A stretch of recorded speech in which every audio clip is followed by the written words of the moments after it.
I called myself Benny because I admired Jack Benny so much. Yes, it's the Benny Hill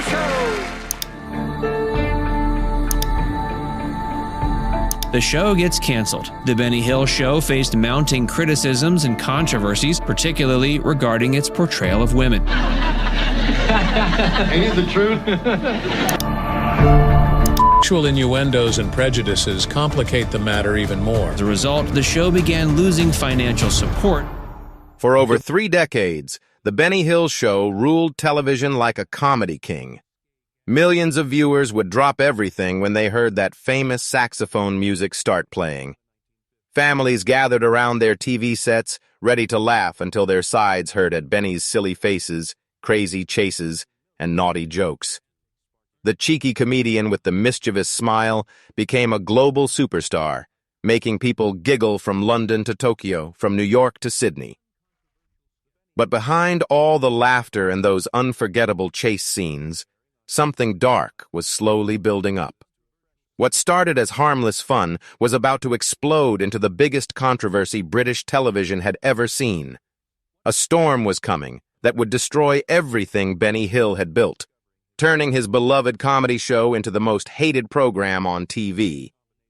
The man who once made 21 million people laugh together would soon find himself at the center of a scandal so fierce that it would wipe his show off the air for 20 years.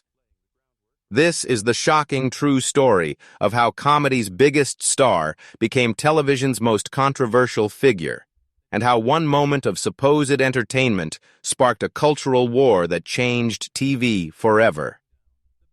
It all started in 1955 with a man who had one of the most unusual paths to fame you've ever heard. Benny Hill wasn't always a TV star. In fact, his real name was Alfred Hawthorne Hill, and before he became famous, he had some of the most ordinary jobs you can imagine. He woke up early every morning to deliver milk to people's houses, walking from door to door with heavy bottles. He worked at a bridge, helping cars and boats pass through.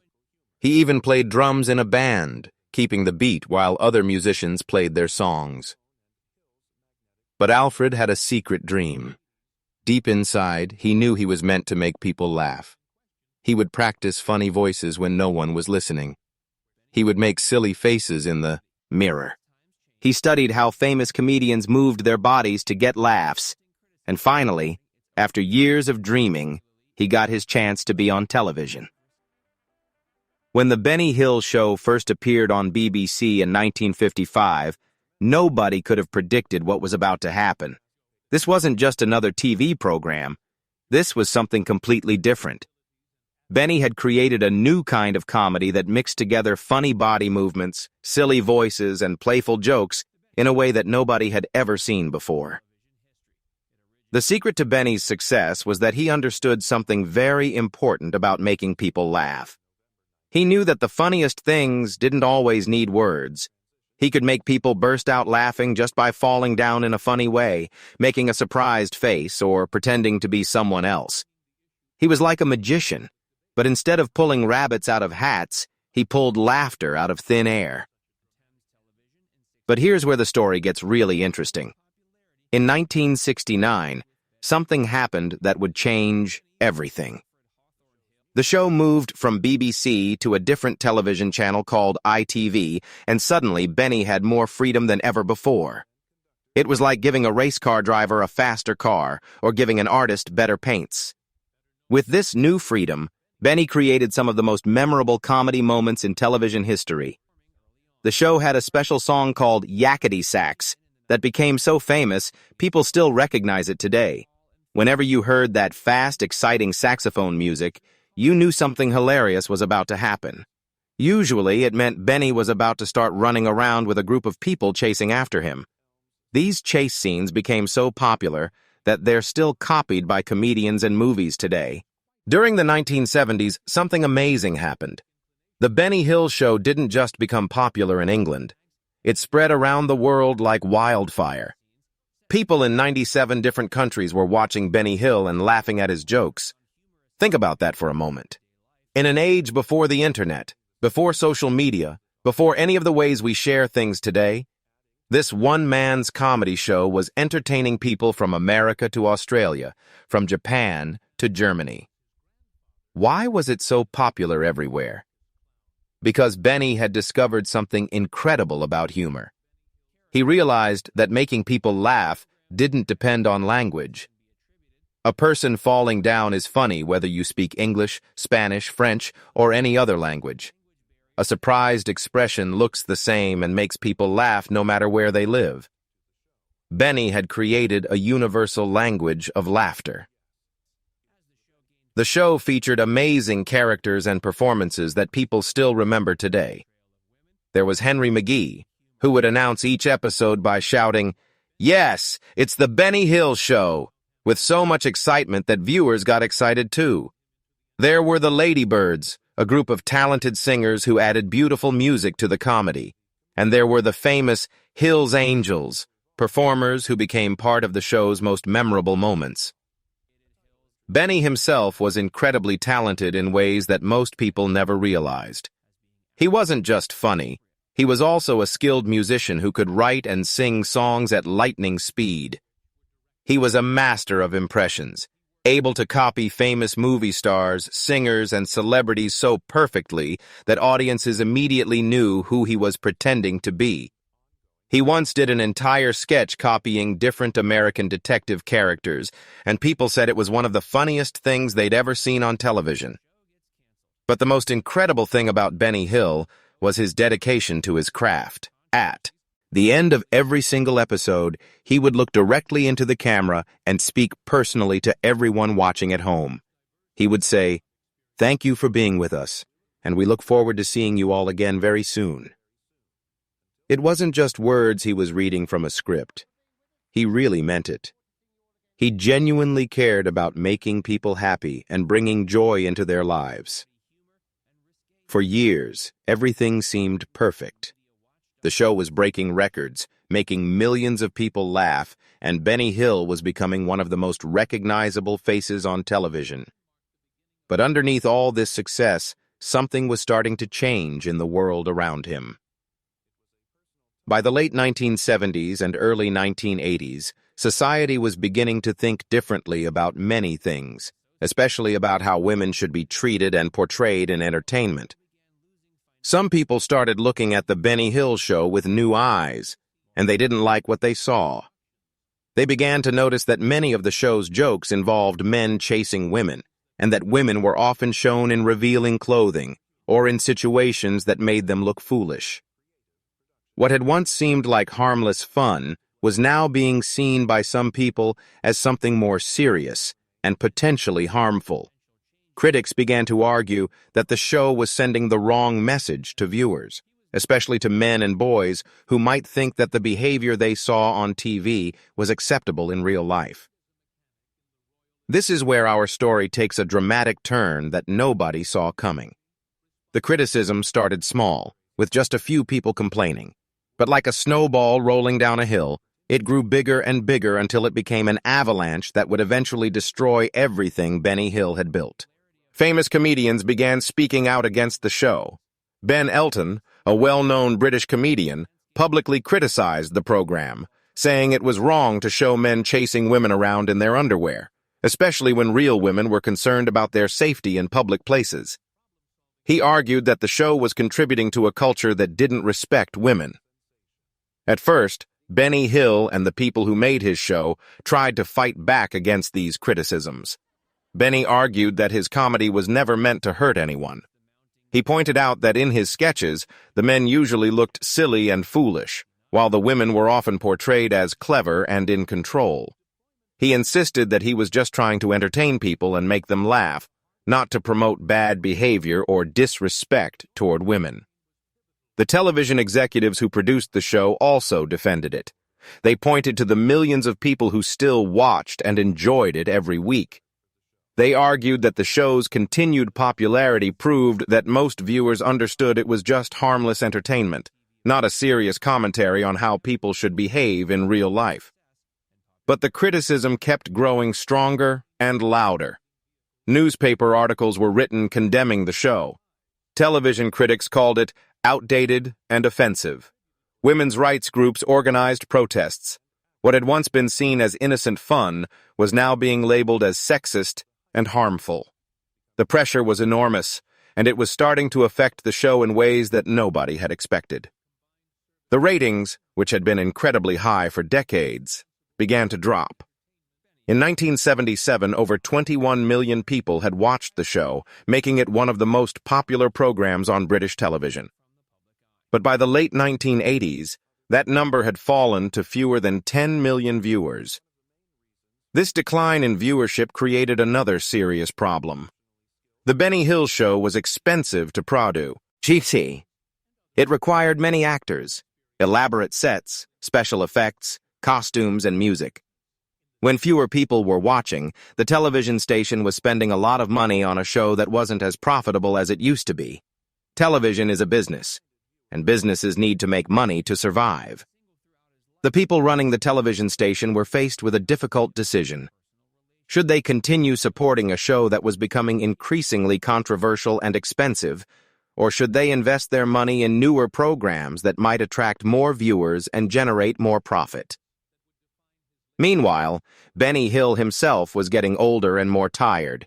He had been making the same type of comedy for over 30 years. The constant criticism was wearing him down emotionally. The man who had dedicated his life to making people laugh was now being told that his life's work was harmful and wrong. Imagine how that must have felt. The end came suddenly and brutally in May 1989. Benny Hill was called to a meeting with John Howard Davies, the head of light entertainment at Thames Television.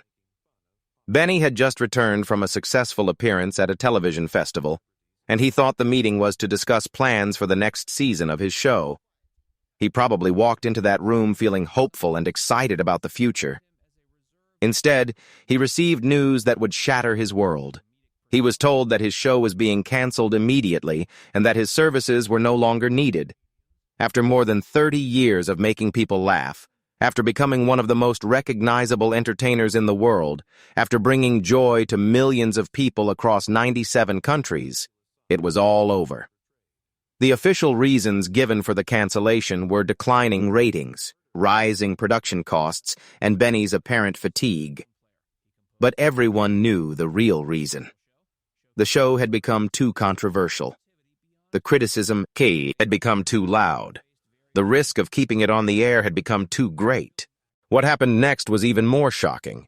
The Benny Hill show didn't just end, it disappeared completely from British television.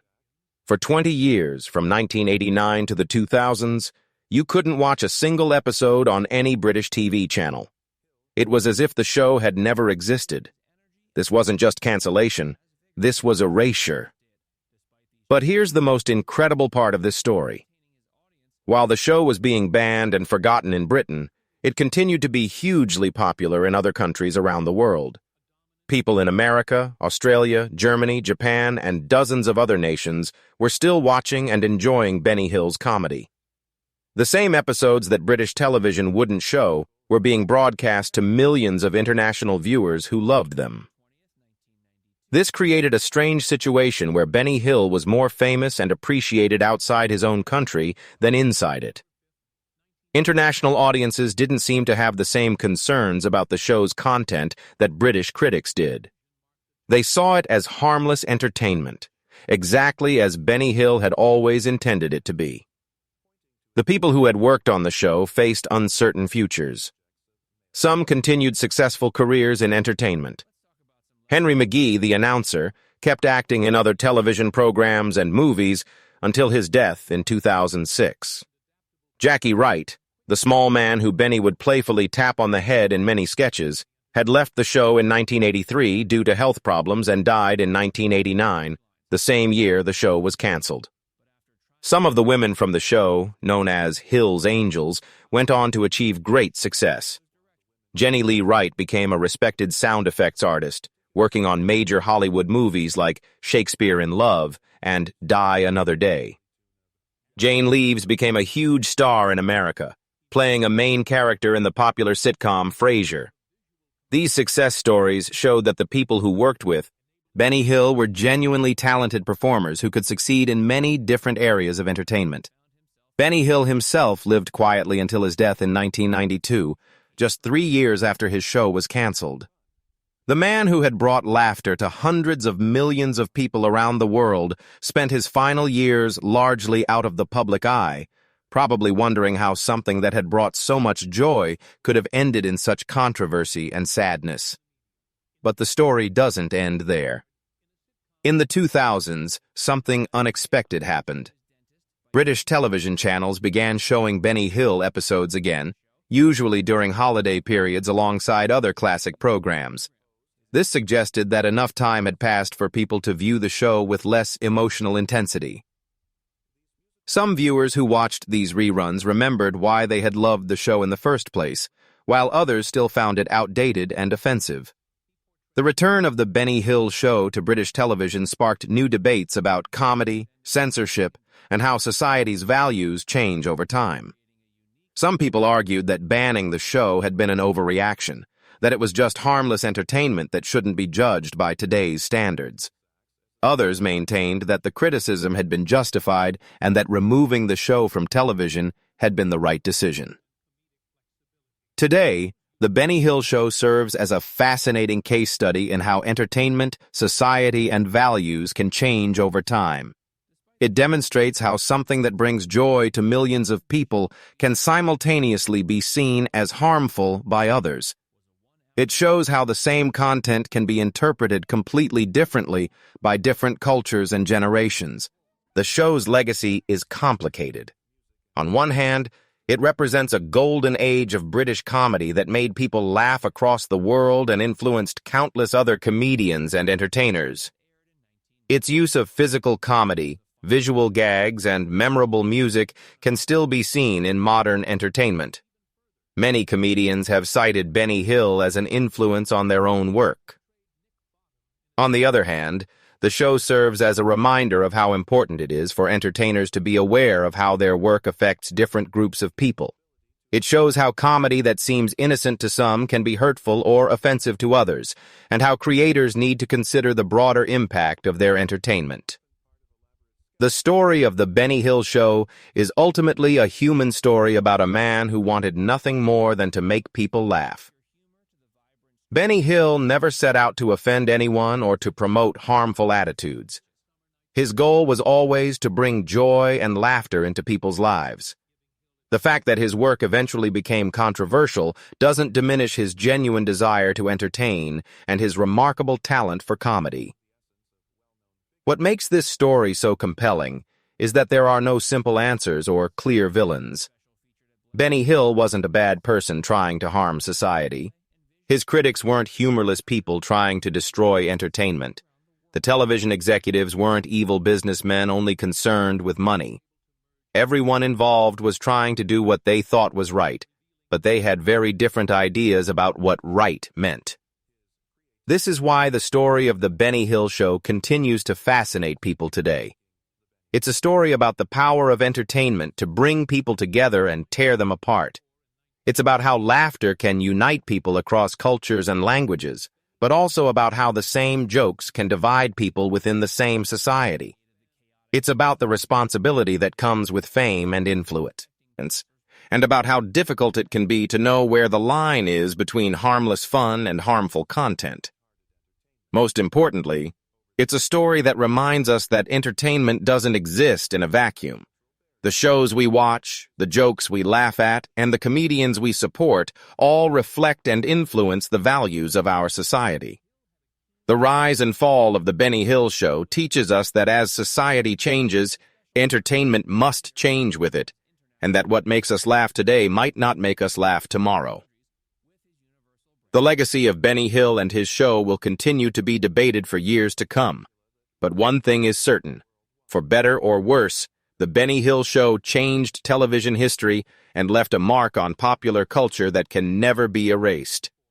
Whether you see it as a beloved classic or a troubling relic of the past, you cannot deny its impact on entertainment and its role in shaping the ongoing conversation about comedy, controversy, and social responsibility in the media we consume.